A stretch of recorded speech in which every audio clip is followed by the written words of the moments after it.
เย็นเย็นอยู่นี่เอาใส่หัวใส่หูนี่พี่นี่นี่หูนี่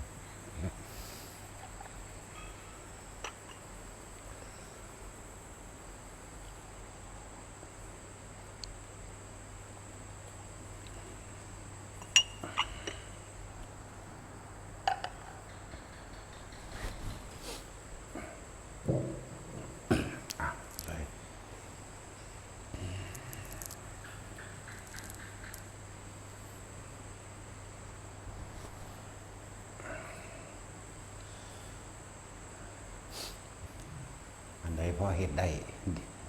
ในการสิระลึกนึกถึงพระพุทธเจ้าถ้ำสงฆ์ก็เฮ็ดไปมีดอกไม้ก็เอาดอกไม้มาเป็นซื่อในการระลึกนึกถึงที่จริงมันอยู่ที่ใจเฮาพี่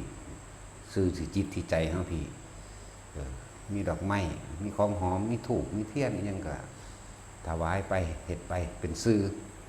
นะบ่แม่นว่าสิเว้าแต่เรื่องนิพพานอย่างเดียวหรอกมันก็เริ่มต้นจากสิ่งเหล่านี้แหละก่อน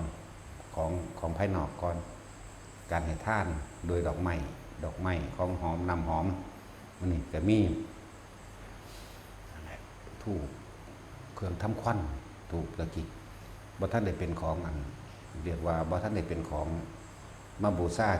ที่เอามาจุดหน้าพระพุทธรูปคือเฮาเห็นซุมื้อนี่เด้เทียนก็บ่ท่านได้แม่นนะตะกี้ก็ว่าเป็นเทียนสิก็เป็นประทีป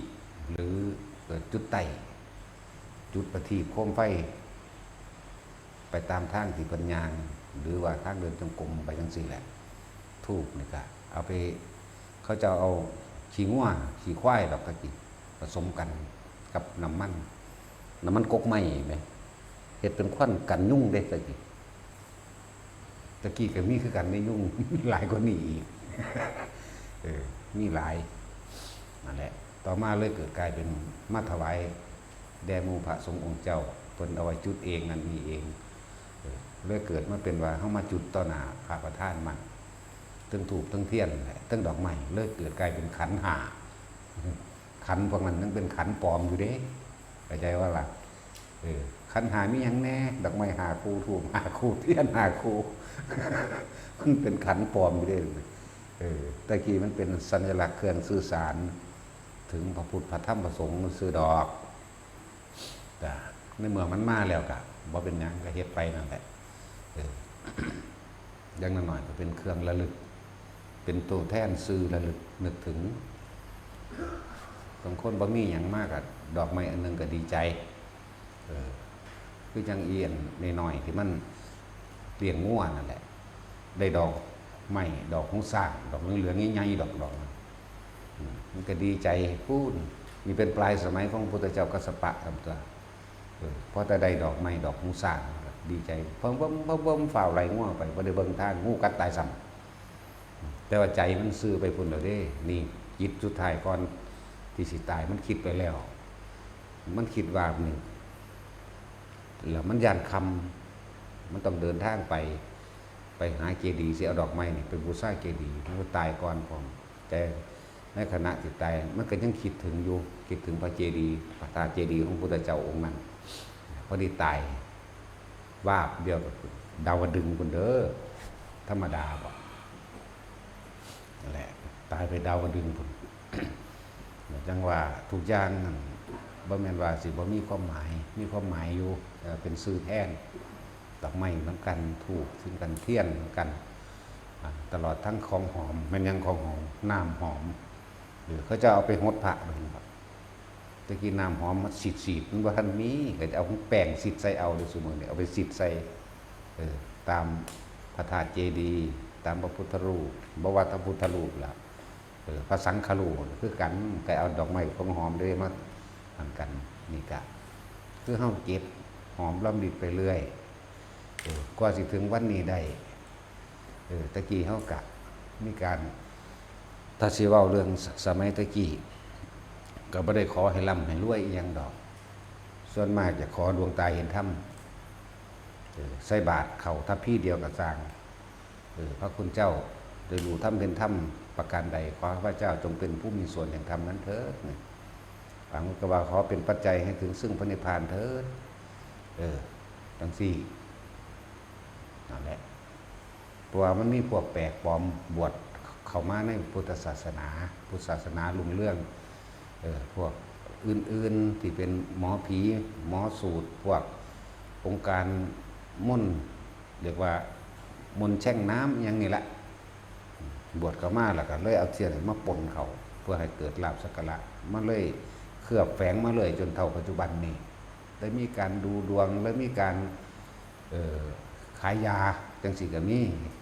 ปรุงยาแต่งยาเพื่อสิเรียกศรัทธาหรือหาเงินนั่นแหละอย่างสั้น แล้วก็พวกถือเทพถือพรหมมามีมาตะกรก็เลยปั้นรูปนั้นปั้นรูปนี้แต่ว่าอาศัยขาบผ่าเหลืองเห็ดมันเลยมีแนวจังสีมาแฝงเฮาเลยบ่ได้ทำตรงในเมื่อมันมาแล้วก็นั่นแหละจังหวะให้พวกเฮาเลือกเอาจะมีการพวกถือเทพถือพรหมตะกี้เลยการสร้างเพราะพรหมสร้างรูปสร้างรูปม้าสร้างรูปกุมารทองสาริกาลิ้นทองนั่งกวักนั่งเก๊กก็ว่าไปมันมีหอดประวัติมันได้นั่งกวัก ธรรมดาวะมันบ่ได้น้ำกวาดมันได้น้ำทำบุญพูนนั่งกวักสื่อวางได้ดอกมีสื่ออยู่ประวัติมันเราไม่ต้องเบาหรอกเขาค้าขายดีเพราะว่าเขางามเบาดีถึงของนั้นสิบ่ดีปานใดแต่ว่าเขาเบาชักจูงต่างหากผู้ใดได้นั่งอันนี้ไปขายของให้นี่เลยว่ามันขายดีเพราะว่าเราเบามวนเชิญชวนชักชวนต่างหากสั่นแหละเลยเป็นประเภทนี้เห็ดนั่งกวักนั่งเปิดมามันก็มีอยู่มีประวัติอยู่เวลามีประวัติมาตั้งพุทธเจ้าเฮาพุ่นแหละ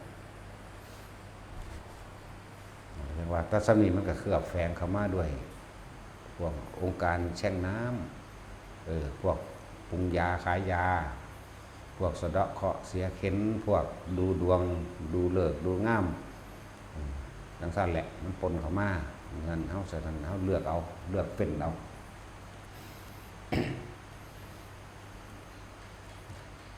จังว่าสะสมไปเรื่อยๆอีหยังก็ดีแต่ว่าเฮามาเน้นเรื่องถ้าเป็นท่านก็จะท่านเพื่อสังสมจะท่านยังเปรตท่านยังคนทุกข์คนยากท่านยังคนหิวท่านด้วยความโลภท่านด้วยความอยากท่านหาบาปเนาะอยากได้ล้านจังซี่นั่นแหละท่านยังเปรตท่านจะขอนั่นขอนี่เป็นนั่นเป็นนี่เอานั่นเอานี่เด้ส่วนมากมันจะไปทั้ง400%ล้าน%อยู่แล้วจะพ้นทุกข์พ้นยากพอเข้ามาพ้นทุกข์ยากของคนคือรวยอยากรวยอยากมียศถาบรรดาศักดิ์อยากมีอาชีพที่มั่นคงการเงินการงานที่มั่นคงมันเลยฟังท่านบ่ออกฟังบ่เข้าใจแล้วก็พวกเครื่องแฝงแนวมื้อนี้มันหลายในหมู่บวชเข้ามาภิกษุบวชเข้ามาแล้วก็มาหาเฮ็ดพิธีนี่แหละอยากได้หยังขอเอาเด้ออธิษฐานเอาเด้ออันนั้นจังสั่นอันนี้จังซี่สวดเท่านั้นจบสวดเท่านี้จบเด้อสิได้แบบนั้นสิได้แบบนี้มื้อนี้สวด5จบมื้อนี้สวด7จบก็ว่าไปนั่นแหละมันเลยบ่ได้ทำตรงมันหลายกว่าผู้เพิ่นนำความจริงออกมาแสดงนำธรรมความจริงมาแสดงบัดนี้ได้เฮ็ดกันเป็นประเภทนี้มาแล้วสืบต่อกันมาแล้วเลยเป็นของที่ต้องอธิบายกว่าสิเข้าใจได้งัดกันอยู่พอแห้งนะจนแต่เล็กโตอยู่ดอกผู้เพิ่นอธิบายธรรมความจริงนะจักมันบ่แม่นพ่อบ่แม่นแม่ยังแม่นจังสิสะอ่อนแมงหยังเนาะ ยังไปอธิบายอย่างเขาบ่ได้นิพพานไหมเนาะหลายอย่างถึงว่าพวกเขาสะสมไปเรื่อยๆคือพระเหตุเดียวนี้อานิสงส์ที่พวกเขาบ่ค่อยได้ยินได้ฟังปานใดอานิสงส์อันนึงที่หาประมาณเลยคือการปลูกต้นไม้นี่เป็นหัวใจของโลกเลยเด้อเป็นแหล่งอาหารเป็นแหล่งน้ำโอ้สารพัดเต็มอยู่นี่นี่ต้นไม้ล่องโลกนี่บ่มีต้นไม้เบิ่งดูเอาแหม ไปบางเขตที่มันบ่มีก็ได้ก็พวกประเทศที่มีทะเลทรายหลายๆมีคนอยู่บ่ล่ะทั้งสั้นแล้วนี่แหละ ต้นไม้เป็นอานิสงส์หาประมาณบ่ได้ปลูกต้นไม้เสริมขุดน้ำบ่อก่อศาลาก็ว่าไปพาเฮ็ดนี่แต่ว่าบ่ให้แวะข้างทางเด้เฮานี่ตั้งจิตตรงอย่างเดียวบ่ว่าสิทานกับทานเบิดบ่หวังผลได้ทานบ่มีจิตผูกพันในผลของทานบ่ได้สั่งสมความอยากได้อยากดีอยากมีอยากเป็นใดๆทั้งสิ้นอย่าไปท่านอย่างเปรตอย่าไปท่านอย่างผีท่านด้วยความโลภอะไรอื่นมาท่านอย่างเปรตท่านเพราะว่าอยากได้นั่นอยากเป็นนี่ท่านไปขอไปทั้งสั้นท่านด้วยความโกรธก็มีท่านด้วยความหลงก็มีหลงคุ้มมวยวัตถุแล้วล่ะบางที่พระดีก็มีแต่ว่าให้ท่านด้วยความโกรธนะมีแล้วมันมีหลายโพดในตำรานะมีหลายท่านด้วยความโกรธก็มีด้วยความบ่พอใจคือรำคาญศูนย์บอกไรนี้แล้วซ้ำเถื่อกับบ่นี้ทิมให้จังซี่ก็มีแหละเกิดมากกับหน้าตาบ่ดีหน้าตาบูดเบี้ยวหน้าตาพึ่งกึ่งฟึ่งอยู่ขี้ไล่สั่นแหละมีเบิดนั่นท่านด้วยความโกรธหลายอย่างแต่ว่าเฮาบ่ได้ท่านเอาหยังบ่หวังผลในท่านบ่มีจิตผูกพันในเพราะมุ่งทางตรงอย่างเดียวคือท่านตัดความเห็นแก่ตัวคนเฮาถ้าบ่มีความอยากได้แล้วจิตบ่ผูกพันกับใดทั้งสิ้นความคิดของเฮาแหมภาพสัญญาต่างๆบ่ได้ไปไว้ท่านนี่เพื่อจะให้ร่ำรวยเป็นเศรษฐีแบบนี้มีรถแบบนี้มีบ้านแบบนี้มีทองคำแบบนี้นี่แหมท่านตรงอย่างเดียวตัดความเห็นแก่ตัวเพราะว่ามันมีตัวกูมันจึงมีตัวมึงมันจึงมีกูมันจึงมีมึงเมื่อมีกูมีมึงแล้วมันก็มีหมู่มีพวกไหลไปเป็นพรรคเป็นพวกไปได้บัดนี้เพื่อเข้าข้างความเห็นแก่ตนของตนนั่นแหละว่าเฮาบ่เอาอย่าแวะข้างทางคือว่าเฮาสิเดินทางมุ่งตรงไปยังกรุงเทพตรงเลยบ่จอดบ่แวะบ่ลงกินบ่ลงเล่นบ่ลงเที่ยวนะการปฏิบัติก็เหมือนกันบัดการปฏิบัติก็เหมือนกันเวลาเฮาเข้าสู่ลมหายใจแล้วอาการนิมิตต่างๆก็เกิดขึ้นมั่งปีติต่างๆก็เกิดขึ้นมั่งหลายๆอย่างนั่นแหละพวกแวะข้างทางก็คือพวกไปหลงไปเมาในนิมิตเข้าใจว่ามันเป็นของจริงไปตามหาตามนิมิตมั่งนำหานิมิตที่เห็นมั่งหลายอย่างนั่นแหละว่าแวะข้างทางตรงไปโลดคือจะสนใจมันเปรียบเทียบให้ฟังมาตลอดอยู่ได้เรื่องเวลาเฮาขี่รถไปตามถนนหนทางต้นไม้เห็นบ่เห็นสายฟืนสายไฟเห็นบ่เห็นคิดหยังบ่ได้คิดหยังเลยล่ะแต่ถ้าถามผู้บ่เห็นโลดนั่นในขณะที่เฮาเดินทางไปเนี่ยเฮาบ่ได้นำมันมาคิดเด้นั่นแหละคือสายตรงไปเลยบ่ต้องไปนำขอลอยกระแหน่มาคิดปฏิบัติก็เหมือนกันถ้าอยู่กับลมเลยลมหายใจนี่หรืออุณาโลมนี่จุดใดจุดหนึ่งโลดนะบัดนี้แม่นนิมิตยังคือเกิดขึ้นแต่สร้างจะนำเขามาคิดนี่เหมือนกันกับเฮาเห็นสายไฟแต่ว่าเฮาบ่นำเขามาคิดสายไฟเสาไฟเฮาเห็นต้นไม้ให้เฮาเห็นนั่นแหละอย่านำเขามาคิดเลื่อนว่าตรงนิ่งอย่างเดียวดิ่งไปอย่างเดียวการบ่นำเขามาคิดนั่นแหละคือการละการว่างการปล่อยอันที่เอาเขามาคิดมันบ่แม่นปล่อยมันยังมานึกหาเหตุผลต่างๆอยู่นั่นน่ะเมื่อมีเหตุผลเมื่อมีเหตุมันก็มีผลคืออารมณ์บัดนี้ถ้าเว้าเรื่องสายไฟเนาะตูมยุมตามยามเต็มอยู่ได้ล่ะมีเหตุคือว่าน่าเฮ็ดดีกว่านี้แน่นอนผลคือหยังบ่พอใจหกเหื่อรำคาญไปเด้นั่นแหละคือผลเมื่อมีเหตุก็ต้องมีผลละเหตุคือการบ่นำสิ่งทั้งหลายเขามาคิดเฮานั่งภาวนาของเฮาอยู่เดินจงกรมอยู่นี่ก็ตามแบบใดก็ตามอยู่ในลมหายใจเป็นต้นในลมหายใจเป็นต้นผู้อยู่กับอุณาโลมกับอุณาโลมเป็นต้นเหมือนกันมันแสงวาบขึ้นแวบขึ้นทั้งนั้นทั้งนี้ก็ช่างอย่าไปนำมาคิดนี่อย่าไปแวะข้างทางนี่ความหมายของว่าอย่าไปแวะข้างทางในเวลานั้นขณะนั้นส่งอารมณ์ไปอย่างเดียว อยู่กับอาการปิตินั่นแหละอยู่นมนองคนที่อยู่หน้าผากได้ก็อยู่ไปคนที่อยู่กลางอยู่หัวได้นุ่มหน้าก็อยู่ไปคนที่อยู่ทำกลางอกนิ่มนวลกลางอกก็อยู่ไปคนที่อยู่กับความโล่งความโปร่งก็อยู่ไปขาไปเดินไปบางคนเดินจงกรมที่เวลามันเข้าสู่ความสงบเต็มที่ของมันเพิ่นอันว่าสุขเอกคตาเรื่องว่าสงบเต็มที่ของมันแล้วบางที่มันก็เป็นคือเฮาเดินทางเฮานี่นู่นขึ้นนู่นขึ้นนู่นขึ้นนู่นขึ้นเด้แต่ความจริงตัวรู้จิตรู้อันนึงมันก็เป็นปกติแต่ว่าอันหลอกก็มีอันหลอกอันนึงคือกันเข้าใจบ่นี่มันนู่นขึ้นนู่นขึ้นไปก็ไปเห็นสวรรค์เห็นวิมานนั่นนี่ไปเด้แต่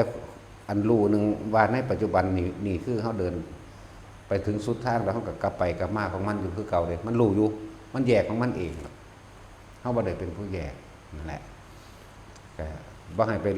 เพลินอยู่กับเคยเห็นสวรรค์สันนั้นสันนี่ก็ช่างมันนี่ให้ดูเอาตัวใดเป็นตัวยืนยันบ่นี่เอาความสงบที่มันมีอยู่ในนี่รู้ตั้งหากเข้าใจบ่นี่เพิ่นเลยเทียบว่าจิตเบากายเบามันเบาแม่นสิเกิดยังก็สร้างแต่ว่าตารู้หรือสัญญาณมันมีคือเก่าเดินจงกรมไปเดินจงกรมมานะนู่นขึ้นก็มีบางทีก็หยุบลงเด้บางทีก็หยุบลงไปเลยเด้หยุบคือจังมันแหวกดินลงไปนี่เด้หยุบลงก็ไปเห็นเขาทรมานกันในนรกจังซี่นะเห็นพวกเปรตเห็นพวกสุรกายตีกันหยุมดึงกระซากกันกินเนื้อกันบางทีก็ไปอยู่ในระหว่างแผ่นทะเลเพิ่งทะเลเป็นคือทะเลแต่ว่าเป็นทะเลสีแดงเดือดแล้วคนเต็มอัดอยู่ในหันจะถ้าบ้านเฮาว่าเอิ้นว่าปานว่าแม่งกินนู่นถูกขวางเต็มแล้วมีเสียงวีดวาดพร้อมเด้มันบ่ได้น้อยเด้ฟังบ่ได้ซับดอกคือจังมันเศร้าขอความช่วยเหลือเฮาสิแต่เฮาก็เดินไปนั่นแหละเฮาสิเดินไปคือเฮาบ่สนใจเฮาเอาตัวใดมายั้งไว้ประเภทนี้อยู่ในลักษณะคือถึงความสงบเต็มที่เรียกว่าฌาน3สุขเอกคตาเดียวแต่รู้ตั้งหากมันรู้ในหันแหละมันมีสติอยู่ดอกแต่ก่อนสิถึงตรงนั้นแหละโอ้มันมั่นคงมาแล้วสติเข้าใจบ่ล่ะสติมันแน่คือมันรู้โตอยู่คือเก่านั่นแหละว่าตอนนี้เฮากำลังเดินอยู่นี่ส่วนนั้นนิมิตข้างนอกเฮาบ่ไปสนเอามันมากบางทีก็เดินไปตามภูเขาเหมือนกับว่าไปอยู่ในป่าหิมพานต์อันใดอันหนึ่งสัตว์ทิพย์ที่มันเกิดต่างๆเป็นผู้สาวบินมาอย่างที่ก็มีเด้นั่นแหละแบบเดียวกันนั่นแหละครับมันที่เขาจะวาดไว้พวกกินนอนคือผู้ชายกินนรีคือผู้หญิงมีกิเลนพร้อมมีกิเลนแต่สิว่าสิงโตแบบเฮาเห็นนี่ก็บ่แม่นเด้มีกิเลนมีนาคมีหยังแปลกๆมีนาคใหญ่มังกรก็มีบางสิแต่เฮาก็บ่ได้สนใจเพราะว่าอันรู้อันนึงของเฮามันเดินอยู่ตามทางเก่าจักว่าล่ะตามทางเก่าแต่อันนิมิตแปลกประหลาดเกิดมันก็มีของมันแต่เฮาบ่นำเข้ามาคิดแต่นำมาคิดเมื่อไหร่ตอนแรกเป็นไม่ก็เป็นธรรมดาตกใจเหมือนกันตั้งแต่เริ่มแผ่นดินโน่นขึ้นก็วูบล่ะตกใจล่ะเมื่อสัตว์ออกย่านแต่มีบางที่มันลุบลงไปในดินก็เป็นแล้วนี่แหละจึงว่าต้องอาศัยการทำให้มากการทำให้บ่อยการทำให้ชินทำให้มากทำให้บ่อยทำให้ชินแล้วมันก็ค่อยๆรู้ไปของมันสิจับทางได้เองเหตุที่มันเป็นมาแบบนี้บ่ต่ำกว่า100เทื่อเด้กว่าเฮาสิจับทางได้นี่อันดัง10เทื่อจะเพิ่งถามเอาซะก่อนอยากบ่ล่ะอันคนเป็นเทเดียวสั่นดีบ่เป็นคิดเอามาถามเอาคำตอบว่าซั่นเนาะจังซั่นแล้วบ่ต่ำกว่า100เทื่อเด้กว่าเฮาสิจับทางได้แล้วอีหยังที่สู่ความเพียรของเฮาได้กันนี่เข้าใจบ่ล่ะปัญญากับความเพียรที่น้ำกันประสบการณ์กับความรู้จริงหรือปัญญากับอยู่น้ำประสบการณ์เขานั่นแหละน้ำกันนั่นแหละเห็นไปเห็นมาจับทางได้เองหลายอย่างโพดอาการปีติต่างๆอย่างสีมันก็เกิดขึ้นหลายอันเนาะสำหรับคนที่ถามว่าหัวตึงๆหน้าจะชาปีติไหมปีติหน้าซ่าคือมีแมงหมดไตนี่นะคือมีให้ไตนี่บางที่หัวนี่ซาด่านเขาเลยล่ะ เออเป็นเบิดโตก็เป็นมาแล้วเฉพาะหัวก็เป็นคือกันเป็นมาเบิดทุกแบบแล้วว่าสิเว้านี่ซ่าขึ้นไปเบิดโตเลยด้านหยาตึกเขาเลยจังซี่ก็มีนั่นแหละเป็นพิธีบ่เป็นนั่นแหละจังว่าเฮาสิสร้างกรรมฐานอันนึงฐานที่ตั้งแห่งการกระทำเป็นเครื่องอยู่เป็นเครื่องสังเกตอันอื่นๆที่เกิดแปลกปลอมมันมาเลยเอามาไว้ตรงระหว่างกลางหน้าผาก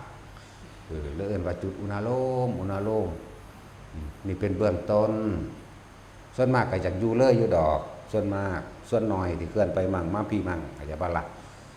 มันก็เลยต้องได้อธิบายหลายแบบนะอธิบายเพื่อเกิดความเข้าใจบางคนที่มันขึ้นมาหัวแล้วก็พยายามดึงขึ้นมานี่ใส่ความคิดตัดมันบ่มาดอกดีมันเศร้าเลยสับต้นเห็นบ่ล่ะถามพระพุทธถ้าเบื้องต้นเฮาเข้าใจแล้วว่าชินชำนาญมาอยู่หม่องนี้ได้แล้วต่อมามันมาขึ้นหัวก็รู้ว่าอยู่หัวนี่คือต้องฟังลงเรื่อยๆเด้บ่แม่นเป็นทีนึงมาถามทีนึงเด้มันเสียเวลาอธิบายบางที่มันเข้าคันรู้ความคิดได้แล้วจังซี่มันยังมาต้องมาอธิบายซ้ำนี้อีกนะแล้วก็เป็นธรรมดานะคนเป็นใหม่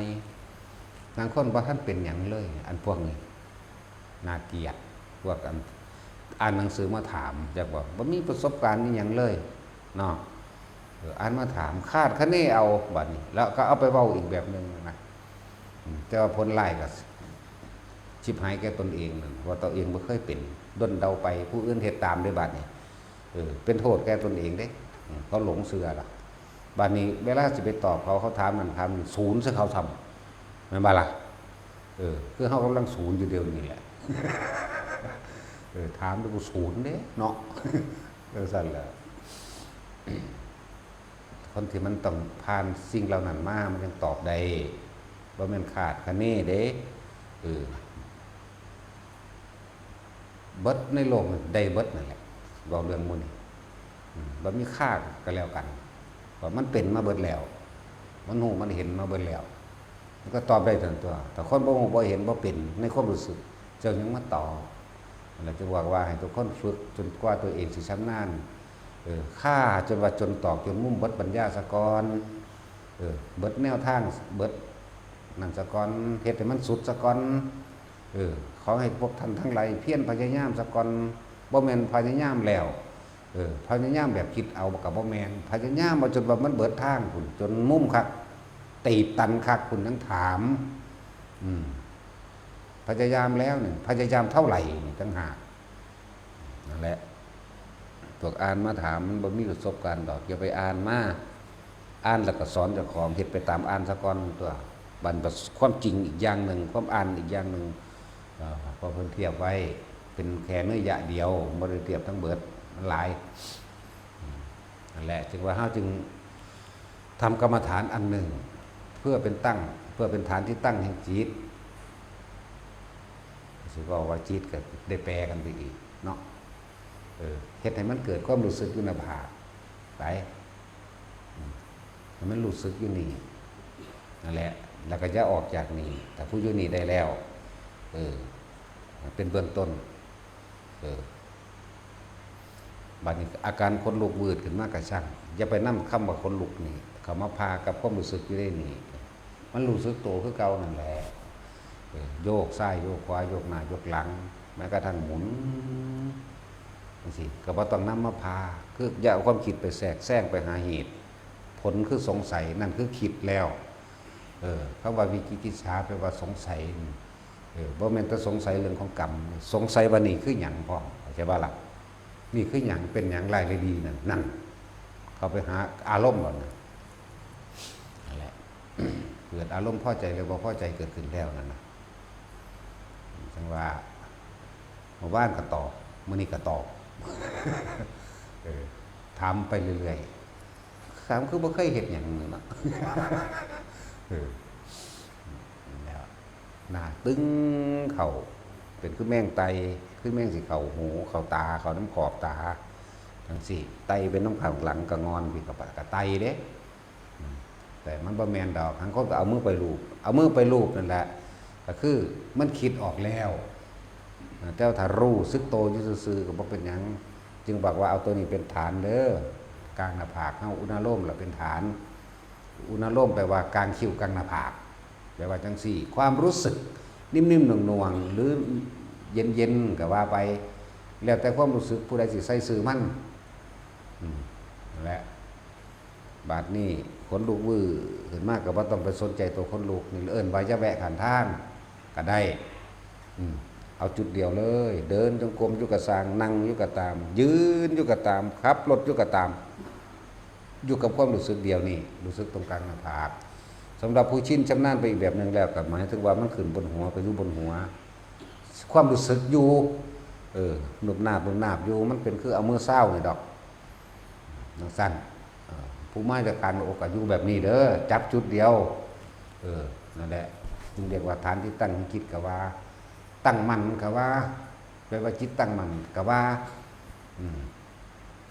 แล้วผู้ใดบ่มีฌานคนก็บ่มีสมาธิคือกัน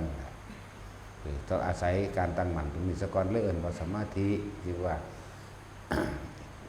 ฌานสมาธิบอกต่อกันกับว่าผิด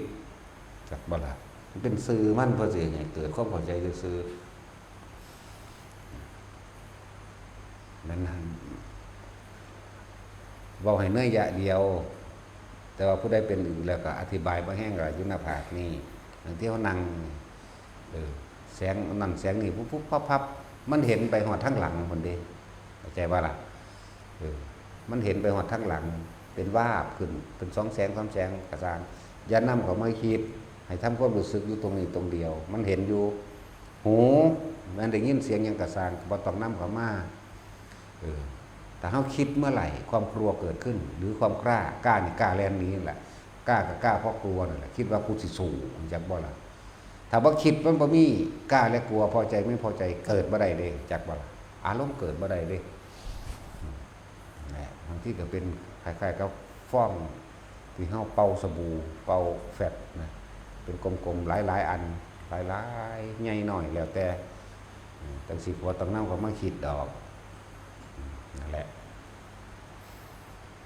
เสียงมันมีทุกรูปแบบบางที่ก็เสี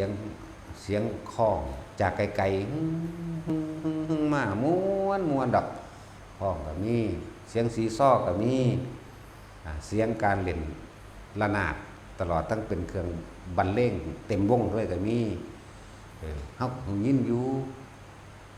ลักษณะนั้นบางคนก็บ่ได้คิดว่าแต่ของเป็นสมาธิเด้บางคนบ่ได้คิดว่าแต่ของตั้งว่าถ้าฝนตกดินแม่มีโลดเสียงอันนั้นอีอูมาสีซ้อหรือว่าเล่นระนาดเป็นวงของวงอย่างนั้นแหละมวนอยู่เป็นประจำดักอันนี้มันนี่ก็ได้แต่เขาไม่ได้สนใจบางที่เป็นคนยางพานบางที่คือจังนั่งอันใดหนึ่งเป็นคือจังขางหางตาแต่หันเบิ้งปุ๊บมันหายหลดสักครู่นึงก็กลับมาอีกนั่นแหละคือสงสัยความคิดออกกระเด็นเลื่อนเหลียวไปเบิ้งนั่นวะนั่นแหละบางคนมันเห็นสำนันแบบนี้ก็เลยว่าปล่อยเลยอย่านำเขามาคิดแต่คิดแต่ก็สงสัยแล้วก็อยากเบิ้งอยากรู้ว่าเหตุผลใดแก้คือแก้คำว่าจะแวะขานทางนี่คือคำว่าขานทางโดยภายในแล้วขานทางโดยภายนอกก็เกี่ยวกับอธิบายว่าเข้าไปกรุงเทพเข้าจะไปแวะลงหันลงนี่ต่อไปโลดเดี๋ยวเบิ้งนั่นเดี๋ยวเบิ้งนี่กับเบิ้งไปซื่อๆนั่นแหละจะนำเขามาคิดตรงไปกรุงเทพอย่างเดียวอย่าแวะโคราชแต่พวกมาจากอุบลตรงมาผ่านอำนาจก็จะลงอำนาจเด้มันสิลงอำนาจมันไปเบิ่งไหนมาถึงได้แต่มันเป็นบาอำนาจลงอำนาจแล้วเนาะเป็นว่าสัตว์สันตัวตรงไปโลดเหมือนกันมีปฏิบัติบริการให้ท่านคือการอาหารจะสรุปเป็นหมที่อยู่อาศัยตลอดทั้งการทุกอย่างท่านจิดินจิดอนหรือว่าสั่งเจดีย์มั่งวิหารมั่งยังมั่งกับว่าต้องไปหวังผลของมันดอกนี่คือบอกให้แวกกันทางเป็นการปฏิบัติกับมันกันนิมิตต่างๆเพราะว่าจะเป็นนิมิตในรูปในรสในกลิ่นในเสียงอย่างก็แล้วแต่ก็จะแวะกันทางคือจะนำเขามาคิดนั่นเอง บัดนี้อาการปิติซึ่งมันเป็นของภายในเหมือนกันปิติหานี่เฮาก็จะแวะข้างทางก็เหมือนว่าเลยว่าให้ตั้งฐานที่ตั้งแห่งจิตตัวนี้ฐานที่ตั้งคือความรู้สึกเอาความรู้สึกเดียวในเนื้อยะเดียวเนื้อยะสองคือว่าถ้าผู้อยู่เทิงหัวก็อยู่โลดถ้าผู้อยู่นี่ก็อยู่โลดอย่าออกเข้าใจบ่ล่ะบ่ได้แม่นบังคับให้มาขึ้นตามที่เพิ่นว่านั่นเป็นเบื้องต้นเบื้องต้นเบื้องต้นเพราะสิเข้าใจได้แล้วล่ะเดี๋ยวนี้อย่างอื่นแทรกคนลุกสู้ซ่าขึ้นมาเบิดแข้งเบิดขาวืดขึ้นมาถึงแม้ว่ามันสิชาด้านเลยก็สร้างอยู่นี่แต่คนชินแล้วสิอยู่นี่อาจจะบ่นี่บ่คิดหยังนั้นเดี๋ยวมันก็หายไปเองดอกจักว่าล่ะตัวไม่สิเขามาแทนความรู้สึกไม่สิเขามาแทนด้วยบัดนี้เกิดดับฟังเข้าใจบ่นี่คำว่าเดี๋ยวมันก็หายดอกมันเกิดขึ้นเองมันก็เศร้าเอาเองที่มันบ่หายเฮาตกใจหรือเฮาสงสัยนั่นมันหอดเลิกสมาธิออกเลยคือบ่ตั้งมั่นเข้าใจว่าล่ะนั่นแหละแต่คนลุกวืดขึ้นมาลุกนิดหน่อยมองได้เหลือเนื้อกระตุกหนังกระตุกเนื้อกระตุกแข้งขาหน้าหลังแล้วแต่ก็บ่ต้องนั่งมาคิดเนี่ยโยกสั่นทรายนี่ของมันอยู่ในโตวะนี่พวกนี้ก็อยู่จุดเดียวผู้อยู่ในอุณหโลมก็อยู่อุณหโลมโลดทำความรู้สึกอยู่กับมันเลยผู้อยู่ลมก็อยู่ลมโลดผู้อยู่อุณหโลมก็อุณหโลมโลดผู้อยู่หัวก็อยู่หัวโลดหมายถึงความรู้สึกความคิดจะออกจากมองนี้นะความรู้สึกนะแม้ความรู้สึกอื่นสิพานพาเข้ามาโยกสั่นทรายนี่ครับมันรู้สึกโตอยู่ดอกแต่เฮาอยู่หม่องเดิมคนบุกบื้อแสงบุบวาบหรือเห็นคนเหาะเดินอากาศหยังก็แล้วแต่เห็นผีเห็นเปรตหรือเป็นคือตัวเองลอยไปตามอากาศก็สร้างก็บ่ต้องไปน้ำมันแต่บ่ล่ะแต่ว่าอยู่ในความรู้สึกนี้ไอ้มันรู้ว่าเจ้าของนั่งหายใจอยู่คือเก่ามันสิไปใส่เลยอันตัวไปเห็นต่างๆมันก็เห็นไปนี่ก็คืออย่านำเข้ามาคิดเฮาสิฝึกให้จิตตั้งมั่นบ่หวั่นไหว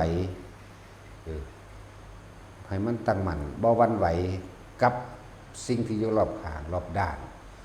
บ่หวั่นไหวคือบ่คิดนั่นเองจากบ่นี้แต่คิดแต่มันสิก่อเกิดอารมณ์นั่นคือเหตุแห่งการเกิดทั้งหมดถ้าคิดผลมันคือมีความพอใจหรือบ่พอใจนั่นเอง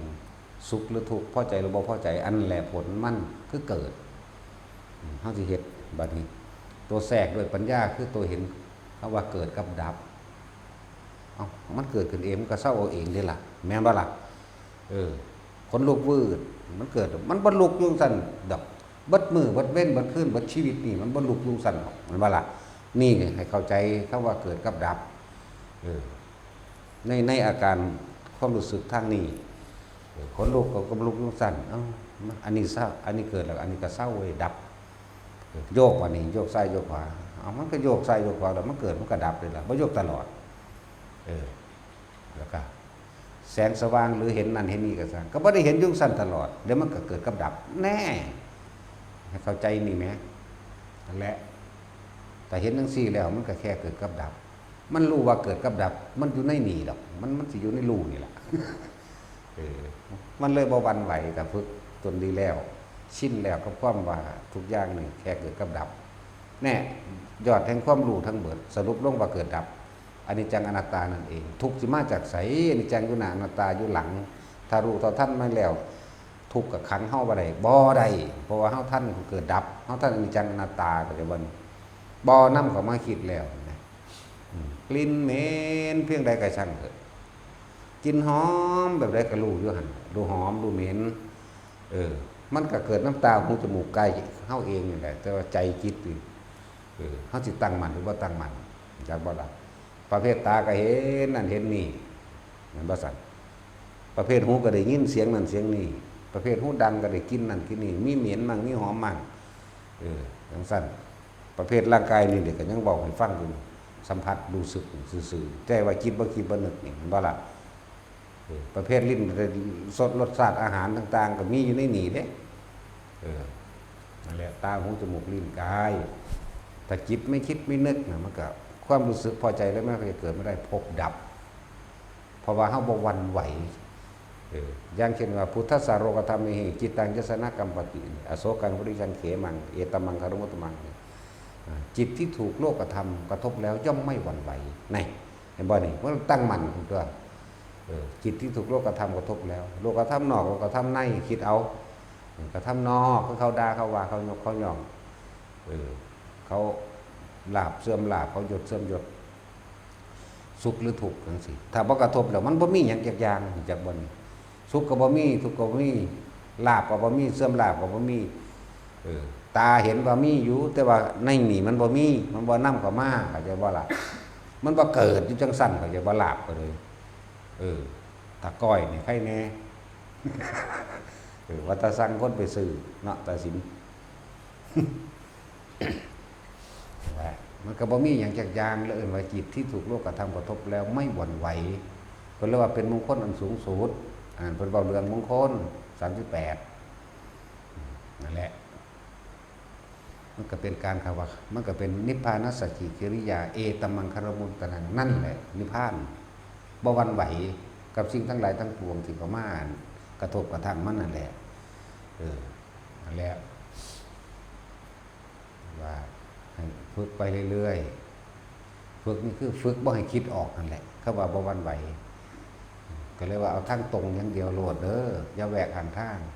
อย่าพากันมั่วแต่ไปเพลิดไปเพลินเขาบอกว่าเพลิดเพลินบ่เข้าใจอีกเวลาเฮากันอื่นว่านั่งมือนั่งร้อยถ้าเว้าจังซี่คนสิเข้าใจอยู่ดอกเวลาเฮาเฮ็ดอันใดอันหนึ่งมาผิดหวังมือลอยกูเฮ็ดผิดอีหยังจังเฮ็ดใส่กูจังซี่นั่นแหละเอิ้นว่าเพลิดเพลินหลงมั่วเมาและเพลิดเพลินจักว่าอันนั้นแหละเอิ้นว่านันทิราคะเพลินไปนันทิราคะมันพอใจกับรูปรสกลิ่นเสียงกับคนผู้นั้นว่านี่เขาป๋าทิ่มจักว่านี่กูโศกเศร้าเสียใจในผู้เดียวมือลอยเนาะแท็กซี่มันสั่นแล้วเคยเป็นอยู่บ่มึงกระทั่งสั่นแล้วถ้าเว้าแนวนี้มันเป็นคือกันความรู้สึกเดียวกันมันก็เว้ากันง่ายนั่นแหละมาเปิดเพิ่นแต่สิว่านันทิละเลยมันก็บ่เข้าใจนันทิราคะสหคตาตัตระตัตราภินันทินีเสยยะถีทางกามาสวาภวาสวาอวิชชาสวาภาจิตาโคปนะรู้วะรู้หามึงหยังจะเอาหยังมารู้กูจออยู่จังสิกูก็ยังพอแห้งอยู่เนาะกูจออยู่คำเสนออันสิไปจอหยังมีแต่ก็จอใส่ผู้นั้นก็จอใส่ผู้นี้ก็จอใส่ผู้นั้นผิดผู้นี้บ่ดีเนาะกูจออยู่ในใจของพอแห้งแต่กูยังพอแห้งอยู่เด้นี่สั่นแล้วจออยู่ตลอดคำว่าเพลิดคำว่าเพลินก็คือมือลอยนั่นเองคิดถึงอดีตเก่าๆสิมือลอยไปบ่ฮู้เมื่อตัวเด่นนั่นหูจักบ่นี่บ่รู้สึกโตได้เด่นนั่นน่ะทั้งที่บ่ทันตายนี่นั่นแหละเอิ้นว่าคนเฮานี่เป็นเปรตก่อนบ่ทันตายเป็นสัตว์นรกก่อนบ่ทันตายเป็นเดรัจฉานทั้งที่บ่ทันตายนี่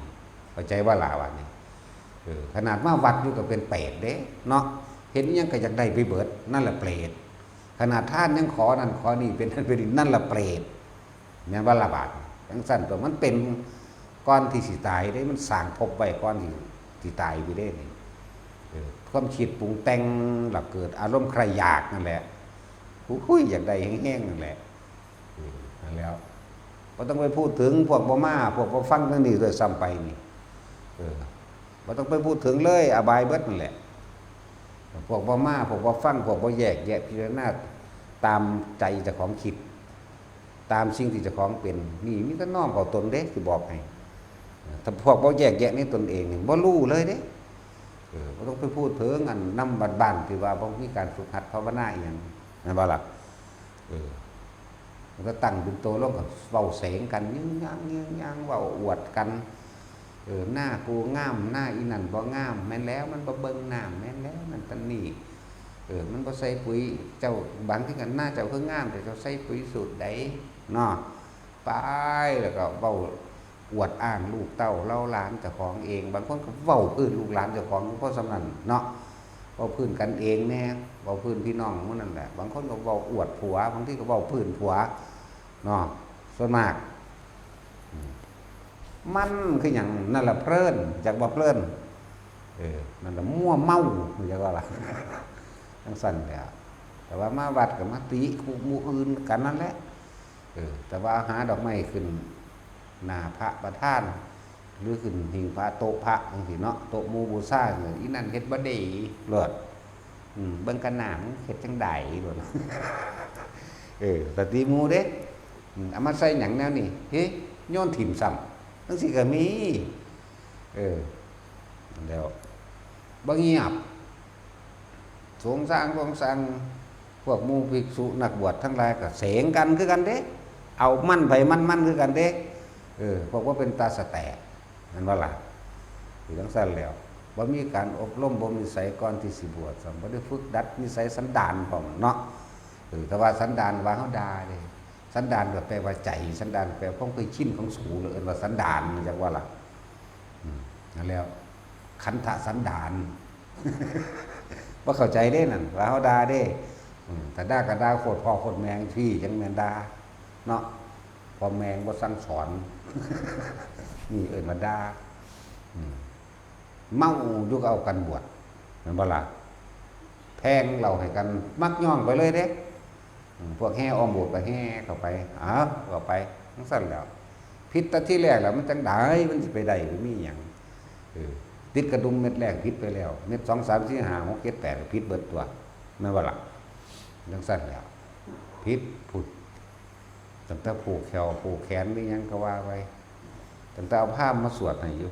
แน่เขาไปแล้วกับผ้ากันเป็นบ้าของขังเนาะคือเท่าไปเห็นเนี่ยผมบ่เคยไปยังเคยได้ปฏิบัติแต่หังหูอยู่บางพวกก็ไปหาขายของขัง6 ทุ่มแล้วเขาต้มมาแล้วก็กินไปบางพวกก้อยเลยใครเนี่ยแต่เป็นก้อยเฮาบ่เฮาก็มักก้อยกวงขัดเนาะแต่สิก้อยกวงก้อยฟ้านเนาะก้อยงัวก้อยควายแต่เป็นงัวพันธุ์บ่แซ่บอ่ะแต่งัวไทยจีปอนแซ่บสั่งใส่เพียอ่อนเด้แต่เป็นก้อยมานี่ใส่เพียอ่อนบ่ได้เราบ่เคยไปดอกแต่หังหูจังแม่นี่ยังพากันเฮ็ดทั่วที่ทั่วแดนปริวาสจริงๆมันก็คนละอย่างกันแต่ว่าเฮาบ่รู้มาเด้นะบ่รู้กูสิเว้าได้บ่หรือว่าสู้ไปเฮ็ดหยังแน่นักใส่แล้วเป็นงานจัดหาเงินซื้อดอกบ่มีหยังบาดนี้พวกกันเป็นบ้าเสื้อคำโฆษณาก็ว่าพระเขาปริวาสได้บุญว่าเด้ปริวาสคือพระติดคุกเด่นติดคดีเด่นน่ะจักว่ามันไปตื้มเขาซ้ำตัวเนาะนั่นแหละปริวาสปูนมันต้องสังฆาทิเศษมันก็จังให้การฆ่ากันเขาแต่จะเอาเขาจริงๆนะแล้วก็อยู่ผู้เดียวพร้อมแล้วถ้าหมู่สงฆ์20 รูปสิว่าเอ้าเจ้าอยู่ผู้เดียวจะเก็บมือเด้อเจ้าเฮ็ดแบบนี้จะเก็บมือเด้อสิเอาอาหารนำไปส่งดอกหรือหยังก็ว่าไปตัวเนาะแล้วแต่กติกามันคนละอย่างกันอยู่แต่ว่ามานี่เถียงเด้พวกกันไปปฏิบัติเนาะตั้งแต่แบกกระตุ้ดของขังเต็มบาทก็ไปขายสั่นแล้วพวกติดคดีได้นั่นน่ะแต่สิเว้าจริงๆนะแต่เขาบ่รู้นะบ่รู้สู่กับลงคือเก่านั่นแหละบ่ฮู้ว่าอยู่ใต้ขี้เถ้านั้นมันมีไฟสู่กรรมเข้าไปแล้วสู่กระห้อนคือเก่าแหละเนาะบ่แท็กซี่หลายอย่างดอกก็สิเอามาเว้าแต่ก็สร้างเขาดอกก็เตือนไว้นั่นแหละแต่ว่ายังว่าผู้ใดถ้าอยากบวชหรือว่ามีศรัทธาแล้วก็บวชแล้วเลือกเฟ้นดีๆตามธรรมดาแล้วลูกศิษย์เป็นฝ่ายเลือกอาจารย์บ่ได้เลือกลูกศิษย์ดอกว่าเพิ่นอยู่กลางๆเพิ่นบ่หนีไปไสอยู่หม้องเก่าเลือกเฟ้นให้มันดีเลือกนี่ให้เลือกข้อวัดปฏิบัติเด้บ่ให้เลือกคนเด้นี่เพิ่นสอนมักมีองค์8 เพิ่นสอนสัมมาทิฏฐิเพิ่นสอนอริยสัจสี่เพิ่นสอนปฏิจจสมุปบาทเพิ่นสอนเหตุปัจจัยแห่งสัตว์ทั้งหลายเวียนว่ายตายเกิดเพิ่นสอนยุดเหตุไล่ผลเพิ่นสอนเรื่องนิพพานได้นี่นะเลือกเอาเด้เขามาสำรวจตรวจสอบเบิ่งสะก้อนขอวัดปฏิบัติของเพิ่นเพิ่นบอกแล้วสิไปเฮ็ดหรือบ่ไปเฮ็ดก็เป็นเรื่องของเจ้าของได้บัดนี้เข้าใจว่าล่ะบ่แม่นว่าเพิ่นบ่เบิ่งเด้มันไปนำเบิ่งตัวต่อตัวอยู่นี่มันบ่ไหวมันเป็นรอยแล้วเนาะยังเข้ามาในนี่ว่าเพิ่นบ่เว้านำกูไปเว้านำทุกคนกูก็เมื่อยคือกันนั่นแหละเว้านำแม่ของไผหรอกบ่เป็นกลางเบิดนั่นแหละสั้นแล้วบอกแล้วเฮ็ดแบบนี้แต่ของบ่เฮ็ดเองสิไปโทษผู้ใดแม่นบ่ล่ะทั้งท่านแล้วเลือกเอาดีสำหรับคนที่มีศรัทธาในการที่สิบวชถ้าจักให้มันเป็นบุญเป็นกุศลจริงๆศึกษาขอวัดปฏิบัติของเพิ่นศึกษาวินัยเพิ่นพาเฮ็ดแบบใดมั่นใจแล้วจังบวชถ้าบ่มั่นใจบ่พอใจแล้วก็ไปหาหม่องใหม่ตัวจังซั่นล่ะ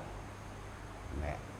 อย่างหนึ่งก็ที่ว่าถ้าสิบวชจริงๆแม่นพรรษาหนึ่งก็เป็นบุญมหาศาลกุศลมหาศาล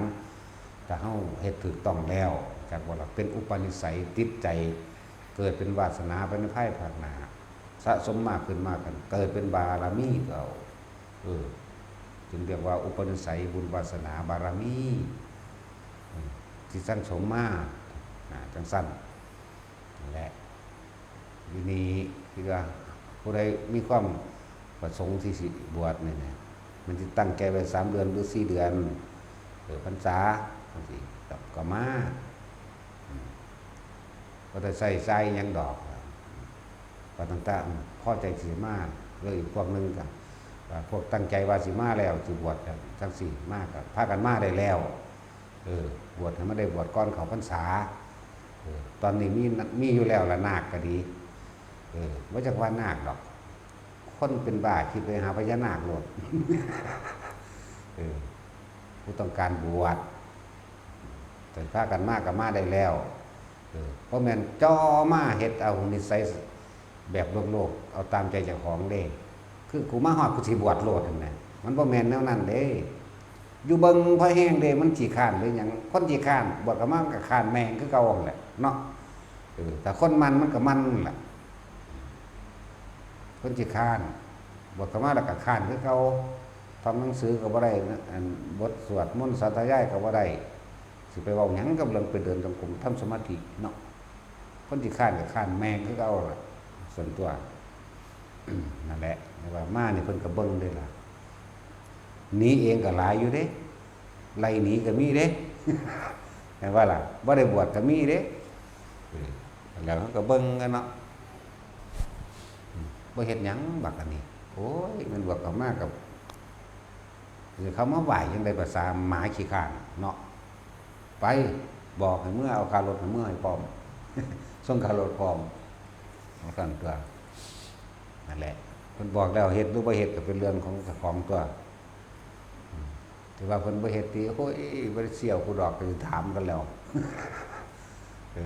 บ่กล้าอดเข้าเพราะ7 มื้อหรอกไผก็เด้ออีกเนาะวายมัน40 กว่ามื้อลำเบิ่งแม่ว่าลีลากเลี้ยวมากกัดกินแมงบ่ตลอดมึงจักว่าคนหิวอีกอย่างนึงกับพระหิวขาคนเด้กินไปเบิดคือธรรมดาบ่แต่ว่าก็บ่ไปผอมโซ่ขนาดนั้นเนาะมันก็มีอาหารทิพย์ของมันได้หั่นอาการปิตินั่นมันอยู่ได้นำอันนั้นแหละจับทางดีแล้วเข้าฮึบเข้าไปมันบ่ได้นะมันเรียกว่าหยุดเวลาแล้วเด้นั่นน่ะคือคนบ่หายใจหรือคือคนนอนหลับชั่วขณะหนึ่งเด้ฟาดก็แล้วแม่บวกหลายมือแล้วก็มีเด้ล่ะจังซั่นแหละฝึกเอาเฮ็ดเอาสำหรับผู้ประสงค์สิอยากบวชก็มาโลดบ่ได้มีค่าใช้จ่ายดอกมากับบัตรประชาชนนั่นแหละเพราะว่าเขาสิเอาบัตรประชาชนไปตรวจในโรงพักก็บ่แม่นว่าสิมาได้บวชเลยเด้ตรวจสอบเบิดเด้ว่ามีคดีติดบ่หรือบ่มีคดีหยังนั่นน่ะกำลังกันเอซาเกี่ยวกับกินโนสิอามาพันเตอยู่ตำรวจมาจับเอาก็มีเด้ จับเอาในโบสถ์กันพี่เด้จังซั่นแล้ว นัตถิพันเตอามะพันเตอยู่หันพอดีตำรวจมาจับเอาเลยก็มีเขามีการตรวจสอบอยู่นักเลงขาคนมาบวชแต่ว่าพ้นคดีแล้วเขาหังมักมันใจจักว่าล่ะเอาไว้แต่ขาคนต่อยหรือผู้ใดมาก่อควรอยู่ในนี่เนาะซื้อปืนในมันโหลดไม่สนแล้วคนพวกนี้ใจ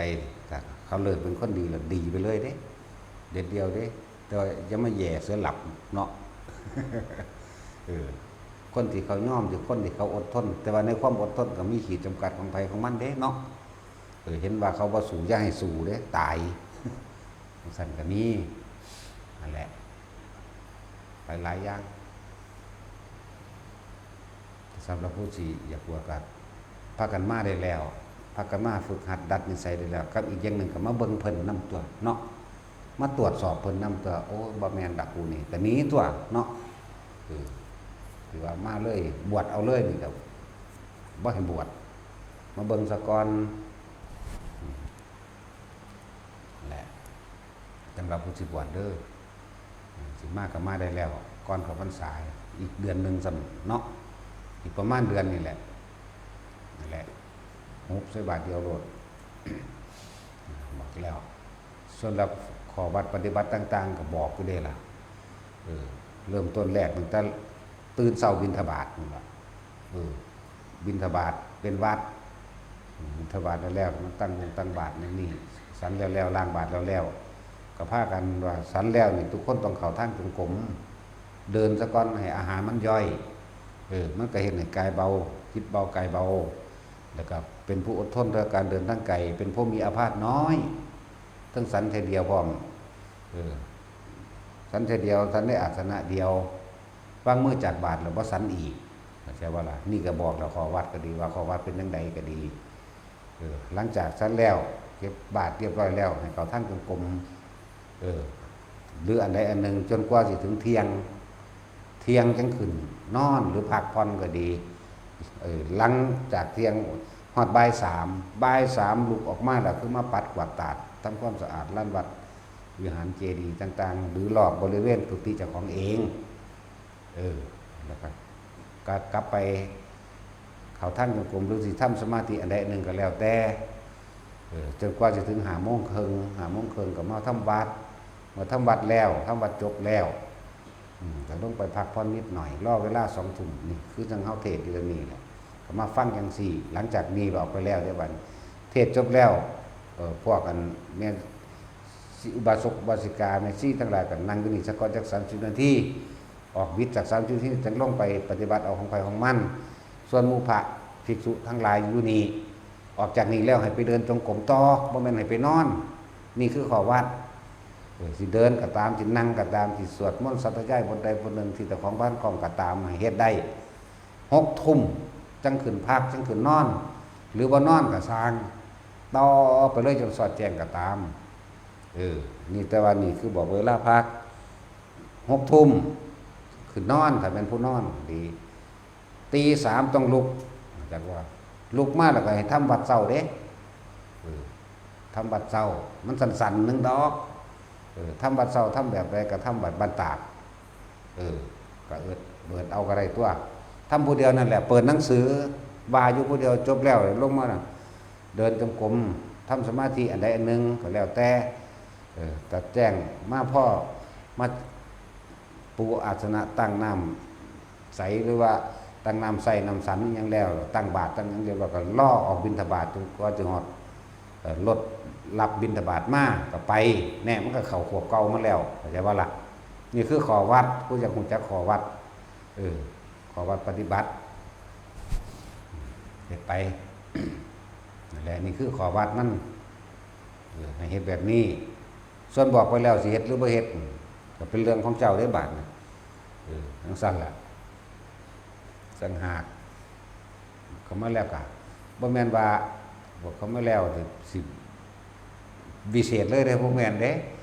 ต้องศึกษาพระวินัยต้องเบิ่งท่องบทสวดมนต์สาธยายคำสอนพระพุทธเจ้ามั่งมันได้ติดปากติดใจนั่นแหละนี่เด้ต่างหากเด้มันมีหลายคืออย่างนี้เด้คำสวดคำว่าค เข้าพรรษาแน่ค่ำปงอาบัติแสดงอาบัติแน่เด้มันบ่แม่นแค่นี้เด้เวลาเพราะว่าเฮาลงอุโบสถทุกปักนั่นน่ะ15ค่ำลง15ค่ำลงเดือนหนึง2ครั้งนั่นบ่ล่ะก็ต้องมีการแสดงอาบัติ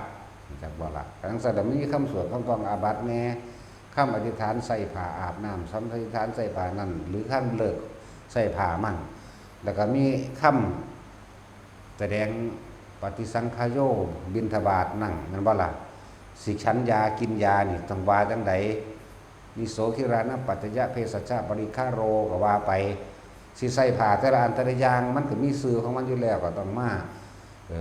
ใส่คำอธิษฐานได้นั่นแหละที่แต่ละคนมาฮอดจักบวชโลด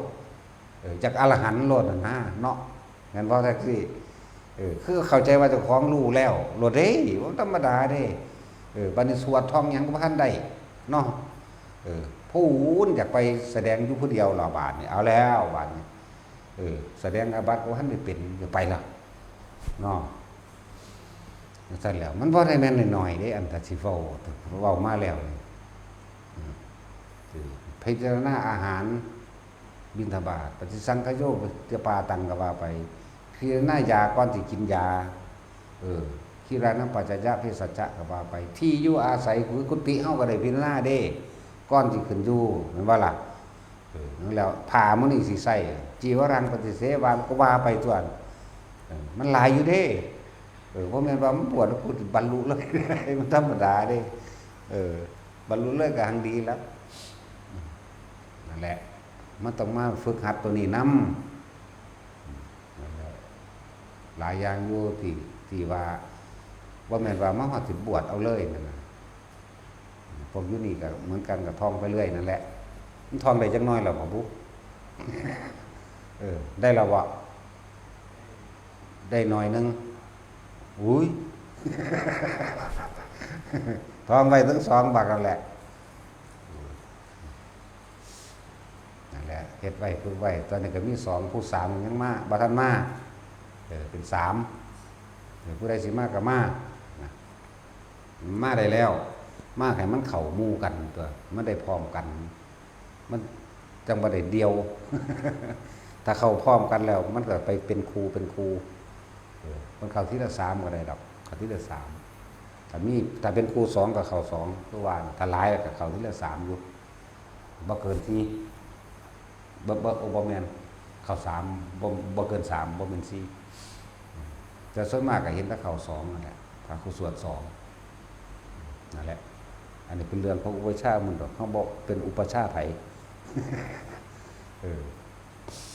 นั่นแหละพวกสิมาบวชก็มาได้แล้วมาฝึกมาหัดตนเองเฮาก็เบิ่งอยู่เนาะขี้คร้านหลายก็เมื่อเนาะถ้าบ่เฮ็ดหยังให้หนีเด้บ่ได้ว่าสิเอาทุกคนเด้ถ้ามึนหลายก็หนีคือกัน ถ้าลวงหลายก็ดีแน่ก็ต้องพอดีอยู่นำหมู่พวกใดก็เบิ่งให้มันอุปนิสัยให้มันเบิ่งนิสัยมันเข้ากันได้ก็หลายแบบประเภทแล่นไล่สอนพระนี่ก็มีเด้บ่ทันบวชดอกอันนี้โอ้ยไปมึงได้สอนมึงงานเอาโลดมันหยุดความคิดบ่เป็นเลยมันฟุ้งซ่านเป็นบ้ามันประสาทแล้วสั่นหลายอย่างนี่แหละก็เบิ่งว่าเขาหมู่ได้บ่อยู่นำหมู่ได้บ่เด้บ่ว่าผู้ที่เขามาปฏิบัติตนเองในนี่แหละเบิ่งหมู่อยู่ข้างหน้าคือผู้อยู่ก่อนเขาเฮ็ดจังไดน้อนี่คือพวกเฮานี่เดี๋ยวว่าเวลามาถวายอาหารตั้งอาหารปุ๊บบ่ได้มีเสียงเว้ากันเด้เงียบไปเงียบมันเบิ่งลมหายใจไผมันดูหน้าลมไผมันผู้มีหน้าที่ถวายอาหารก็ถวายไปเด้บ่ได้เว้ากันเสียงสร้างคือหม่องบ่ได้อบรมภาวนาบ่ได้มีระเบียบหยังเด้หม่องบ่ได้ฝึกหัดคือเว้ามานั่นแหละตั้งเป็นโตลงก็เว้าพื้นกันทวนอยู่เดี๋ยวก็อวดลูกอวดหลานลางคนบ่ทันเซานมอยู่อวดล่ะโอ้ยอวดหาโคตรพ่อโคตรแม่บ่ว่าทันได้เฮ็ดหยังอยู่เนาะหลานดีพุ่นอวดฮอดว่าฝันว่าจังซั่นมันฝันก็มาอวดกันเด้เขาทำนายว่าก็มาอวดกันเบิดนั่นสิอวดหลายพวกผีเอ้ยเนาะถ้ากันอวดอยู่บ้านก็ได้ดอกจะมาอวดอยู่วัด นะครับอยู่นี่บ่เป็นทั้งสั้นผู้ใดสิเข้ามาก็ดีเงียบปึ๊ดผู้มีหน้าที่ถวายอาหารก็ถวายไปพระอยู่นี่บ่ได้เว้ากันเด้เขาผิดกันรู้จักว่าล่ะ เขาบ่เว้ากันเด้เงียบของไผของมันเด้นั่นน่ะจังซั่นที่เฮาเห็นมาจักแม่นหยังเว้าเสงกันอยู่ซั่นโอ้ยนั่นแหละถึงซั่นแหละเรียกว่าแต่ว่าให้มาเบิ่งก่อนให้มาฝึกหัดก่อนเบิ่งเป็นตัวอย่างก่อนเพิ่นคือบ่เว้ากันเนาะก็คิดเอานั่นล่ะเว้ยเนาะจังซั่นแล้วสิเว้าแต่เจ้าของติหลายคนที่เข้ามานี่บางคนก็โทรศัพท์เบิ่งๆปางๆไล่หนีก็ยังหน้าหยาบหน้ามึนบ่รู้เรื่องหยังเนาะว้ายมันสำคัญแมงปานนั้นบ่หนีแม่ก็ยังบ่หนีเด้เพราะว่ามันบ่รู้เรื่องเพราะว่ามันอ่านหนังสือก็บ่ออกขนาดเขียนไว้ว่าให้ปิดเสียงโทรศัพท์เนาะจังซั่นเด้แต่ตามันก็บอดพร้อมหูมันก็หนวกนำนั่นว่าล่ะพี่น้องตัดสินมั้งเนี่ยบ่ดีให้ตัดสินหมดนั่นแหละนั่นแหละทั้งมาว่าฝึกหัดก่อนมันเหมือนกันแหละกับมาวัดก็คือจะแวะข้างทางเหมือนกันเด้กับที่เว้ามาทั้งเบิดเขามาปุ๊บไปแวะข้างทางกับหมายความว่าเว้าพื้นผู้นั้นเว้าพื้นผู้นี้แนมผู้นั้นแนมผู้นี้เด้ยืดเบิ่งนั้นยืดเบิ่งนี้เนาะโพโวเพเวมันก็เอิ้นแวะข้างทางถ้ามาตรงทางมันเบิ่งลมหายใจไผมันเบิ่งอุณหภูมิไผมันเด้เบิ่งเจ้าของพี่เด้อยู่นี่โทรศัพท์เข้ามาย่านแต่บ่ได้เราเฝ้าปึ้งย่านแต่บ่มีคนโทรมาพวกจังซั่นก็เลยเนาะนั่นแหละผู้ใดสิเข้ามาก็ศึกษาซะก่อนเด้อทางพวกกับเข้ามาดูดวงพุ่นนะดูหาโคตรพ่อโคตรแม่มึงบอกโอ้ยบ่มีสมองปัญญาหยังก็บ่สิศึกษาเบิ่งผู้เพิ่นสอนแน่เนาะ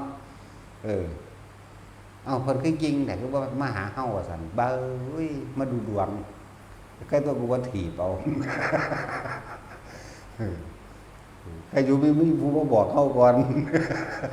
เขามาดูดวงเสร็จไปก็ไหลมันนี้แล้วนั่นนะฉะนั้นมาสั่งเฮานี่แล้วเนาะเฮาบ่สั่งไปเป็นเด้กระดาแมงโลดมาดูดวงก็มีมาผูกแขนก็มีมาสะเดาะเคราะห์ก็มีมาหาแม่มึงบอกมึงก็บอกสะเดาะกับพ่อกับแม่มึงพุ่นจังซั่นแล้วมาเอาน้ำมนต์ก็มีน้ำสระกูก็มีดอกมาหาของขังก็ซื้อเอาซุ่มแล้วศึกษาก่อนแหน่ก่อนสิมาว่าเนี่ยสิมันเสียเวลาอีหลีเด้บ่ธรรมดาเด้จังซั่นแล้วเสียจริงๆเด้คันเว้านำเนาะเพิ่นคือบ่เว้านำเฮาพุ่นน่ะโอ้ยภาษาหมาเว้านำแม่มึงบอกบ่รู้เรื่องเนาะตัดสินต้องตัดสินแต่เว้านำได้ศึกษาก่อนให้เด้อไผสิมาว่าเพิ่นเว้าเรื่องใดเพิ่นแสดงเรื่องใดเพิ่นสอนเรื่องใดจุดหมายเดียวเด้บ่มาเกิดอีกเท่านั้นนึงเด้บ่แม่นว่าสิเอาที่ดินมาให้เหยียบเด้เอาไปมากูแล้วสิเป็นหอดในหน้าค่าที่ดินเอาโฉนดมาให้เหยียบบางคนก็อยากมีการเล่เลี่ยมอีกเด้ปานว่าเขาบ่รู้จักถวายอาจารย์เห็นมั้ยแล้วสิให้เพิ่นมอบให้คืนนั่นความหมายเพิ่นกูเอาเลยเด้กูอย่ามาให้กูเลยสู้จักได้ขึ้นบาปสแตกหัวสู้อีกเด้เนาะแล้วคนมันดื้อด้านบ่ได้ห่วงบ่จักแมงหยังดอกเนาะจักทำท่าว่าถวายอาจารย์เพื่อสร้างอันนี้ฮู้อยู่ว่าเฮาสิบ่เอาแต่เฮาจะเอาคืนแล้วมันสิได้ขายความหมายเขาเท่านั้นเด้เฮ้ยเอาโฉนดมาให้เหยียบหรือว่ามาบอกให้ขายให้จังซี่ก็มีกูก็เงิดหลายเอาไปเข้าธนาคารคุณแต่จะได้เร็วๆถ้าจะขายไงสุก็จะขายแพงตัวขาย100เดียวก็ได้ตัวขายละ100สุก็ได้ขายตัวหรือมาให้กูไปเหยียบเป็นหยังเฮาบ่เหยียบก็ยกตีนเฮาเหยียบเลยโอ้ยเหยียบไถหนีบ่แม่นไปเหยียบไปได้ขายราคาเท่านี้ดอกอย่ามาเด้อเดี๋ยวจังซั่นเฮ้ยยังกูบ่เอาหยังแล้วยังว่าอยู่จังซั่นก็นั่นแหละ บอกไว้ศึกษาแน่ก่อนสิมานั่นน่ะพากันมามันถวายมันมีแล้วอันอาจารย์บ่มีน้ำหยาดบ่ยังมาถามเฮาอยู่ไหมใครต้องบ่ฟาดของสูงขึ้นใส่หัวสูงนึง ยังสิหยาดน้ำแน่ยังสิผูกแขนแน่หวังพวกจากได้น้ำมนต์ก็มีโอ้ยเนาะยุสะกูเลยมนต์อกโลกคนใดก็ได้ตัว ของขังเราพากันไปซื้อเอาซุ่มพวกเขาตัวขายของที่นั่นมันก็ไปซื้อเขาถ้ามันอธิษฐานขอได้มันด้วยบ่เลิกมันรุ่นเศรษฐีอีหลีมันสิขายให้สูบ่โง่หลายเนาะพวกเสือไสยศาสตร์มนต์ดำสิเฮ้ยพวกสมองหมาปัญญาฝ้าย มันสิมีมาแมงไดเพิ่นเขาสิสร้างจรวดสร้างระเบิดนิวเคลียร์บ่ก็ยังเห็นยังได้ข่าวยังเขมรใส่ไสยศาสตร์ท่านบุญสิงห์แม่ทัพภาค2ว่าซั่นมีแต่ล่าจะกองดาบใส่อยู่แล้ว ตดใส่รถเด้อ ปันว่าเขาติดเสือได้จังสัตว์เขามีผู้ปุ่มกันของเขาเป็นแห้งเขาเป็นคนดีเขาเป็นคนมีศีลมีธรรมอันนั้นแหละป้องกันเขาเองนั่นยังที่มาป้องกันได้เขาก็ยังบอกอยู่ใส่กูในเถินใส่กูในเถินอยู่พูดไปหาบอกอันยังอูลู่อีลี่ยังมาทานได้เก่ามา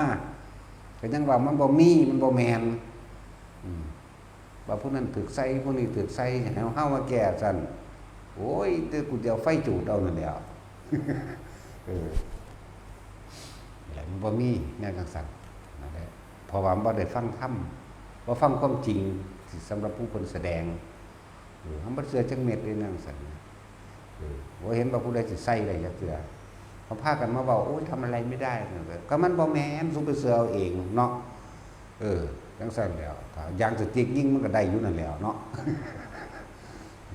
และมีเว้าหลายๆอย่างทุกคนเอาไปคิดกับพวกสิมาจังซี่ให้มาเอาวิชาความรู้ทางรักษาตัวเองตั้งหากให้รู้จักบุญให้รู้จักบาปให้รู้จักสติให้รู้จักมรรคมีองค์8นี่คือมีคนถามดอกว่าอยากให้อธิบายเรื่องมรรคมีองค์8บ่เข้าใจจังซั่นฟังดูเอาสมาทาน